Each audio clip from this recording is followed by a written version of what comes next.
نحمده ونصلي على رسوله الكريم اما بعد اعوذ باللہ من الشیطان الرجیم بسم اللہ الرحمن الرحیم نحن قسمنا بینہم معیشتہم۔ آج کے ٹائم میں آپ لوگوں نے بھی دیکھا ہوگا کہ بہت سارے حضرات ایسے ہیں، مسلمانوں میں زیادہ ہو رہا ہے کہ فلاں نے رزق باندھ دیا ہے، کسی عامل کے پاس جاتے ہیں، کسی کے پاس جاتے ہیں کہ اس نے یہ کر دیا، اس نے یہ کر دیا۔ یہ سب چیزیں انسان کیوں کرتا ہے؟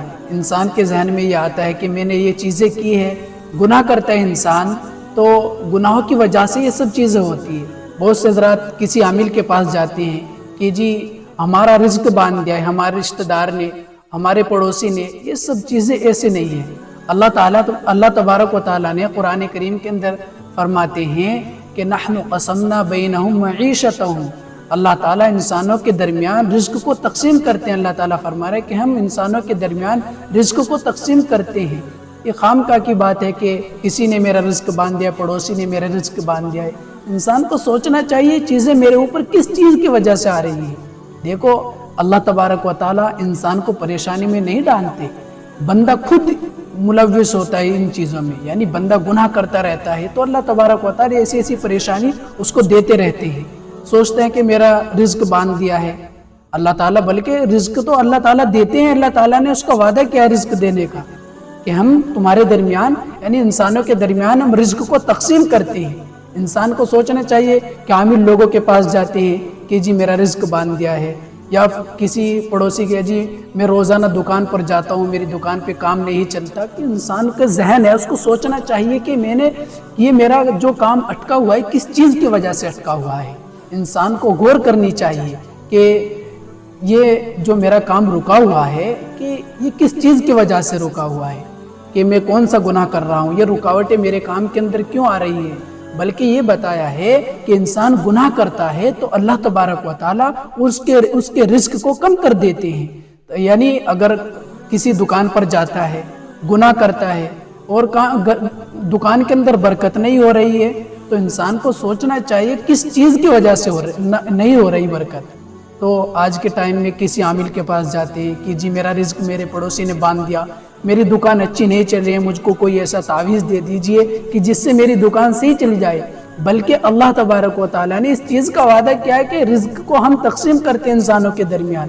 انسان کو سوچنا چاہیے، یا رزق سے چھوڑ کر آپ دیکھ لیجئے کہ انسان کسی عامل کے پاس جاتے ہیں کہ جی بیٹی کا رشتہ نہیں ہو رہا ہے، کہ بڑے بڑے رشتے آتے ہیں لیکن سب منع کر دیتے ہیں، ہاں کر کے چلے جاتے ہیں لیکن وہاں جا کے منع کر دیتے ہیں۔ انسان کو سوچنا چاہیے یہ چیزیں میرے اوپر کس چیز کی وجہ سے ہو رہی ہے، میرے گھر کے اندر یہ چیزیں کیوں آ رہی ہیں۔ دیکھو کتاب کے اندر لکھا ہوا ہے کہ انسان یہ چیزیں جب ہوتی ہے جب انسان گناہ کو کرتا ہے، یعنی انسان گناہ کرتا ہے پھر اس کو چھوڑتا نہیں ہے، تو یہ چیزیں رکاوٹیں اسی لیے آتی ہیں کیونکہ انسان ایک تو گناہ کر رہا ہے، پھر معافی نہیں مانگتا، بلکہ انسان سے غلطی ہو جاتی ہے۔ ایسا نہیں ہے کہ ہر انسان کلکم خطاؤن، ہر انسان سے غلطی ہو سکتی ہے، ہوتی ہے، انسان سے غلطی ہوتی ہے۔ دیکھو اللہ تبارک و تعالیٰ انسان کی معافی یعنی گناہوں کی معافی کے انتظار میں رہتے بندے کی کہ مجھ سے معافی مانگے۔ تو یہ چیزیں یعنی گھر کے اندر رکاوٹیں، کاروبار کے اندر رکاوٹیں، خامخواہ کی چیزیں ہیں کہ میرا رزق باندھ دیا۔ اللہ تعالیٰ نے وعدہ کیا رزق دینے کا، اللہ تعالیٰ تو فرما رہے کہ ہم رزق کو تقسیم کرتے ہیں انسانوں کے درمیان۔ اسی لیے کہ اپنے گھر کے اندر بیٹی ہے اس کا رشتہ نہیں ہو رہا، بیٹا ہے اس کا رشتہ نہیں ہو رہا ہے، تو اس کو سوچنا چاہیے کس چیز کی وجہ سے نہیں ہو رہا ہے۔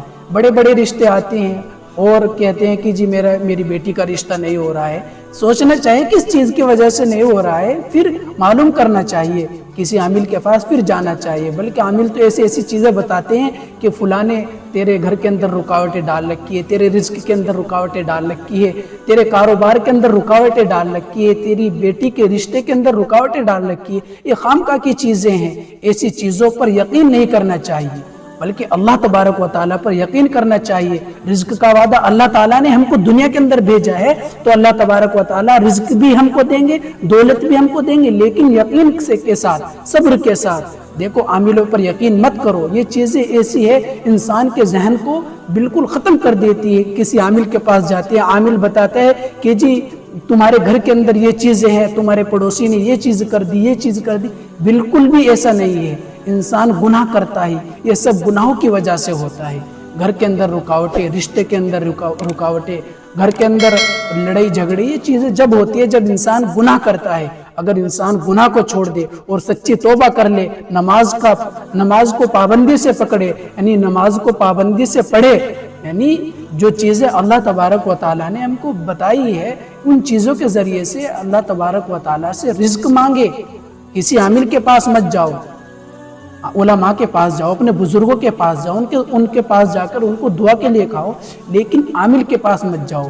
زیادہ تر اس کے اندر مسلمان لگے ہوئے ہیں، غیر مسلم نہیں ہے، مسلمان زیادہ ہے، مسلمان کی عورتیں زیادہ ہے، جاتی ہے عامل کے پاس جاتی ہے، جی اس کا بندہ ایسا ہے، وہ ایسا ہے، اس نے یہ چیزیں کر دی۔ بالکل بھی ایسا نہیں ہے۔ انسان کو سوچنا چاہیے کہ میرا رزق، میرا کاروبار، میری بیٹی کے رشتے داری، گھر کے اندر رکاوٹیں اور لڑائی جھگڑے ہمیشہ، یہ چیزیں کیوں ہیں؟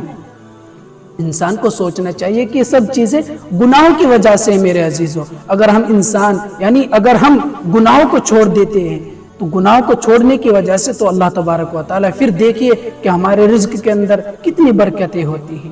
نماز پڑھیے، 2 رکعت نفل نماز پڑھیے، اس کے ذریعے سے اللہ تبارک و تعالیٰ سے معافی مانگے، اللہ تبارک و تعالیٰ سے کاروبار کے اندر برکت کی دعا مانگے، 2 رکعت نفل پڑھے۔ صحابہ کرام کی بات نہیں سنی آپ لوگوں نے، صحابہ کرام کا واقعہ نہیں سنا؟ جب ان کو کوئی تنگی یا کوئی پریشانی پیش آتی تھی تو وہ کیا کرتے تھے کہ وہ کسی کے پاس نہیں جاتے تھے، مسجد میں جاتے تھے، وضو کر کے 2 رکعت نفل پڑھتے تھے، یعنی جس کام کے اندر رکاوٹ آ رہی اس کے نام سے یعنی 2 رکعت نفل نماز پڑھتے تھے تو اللہ تبارک و تعالیٰ ان کے کام کو حل کر دیتے تھے۔ اللہ تعالیٰ سے دعا بھی مانگتے تھے وہ لوگ، لیکن ہمارے ذہن کے اندر یہ چیزیں بالکل بھی نہیں ہے۔ ہم سب کو اس چیز پر غور کرنی چاہیے۔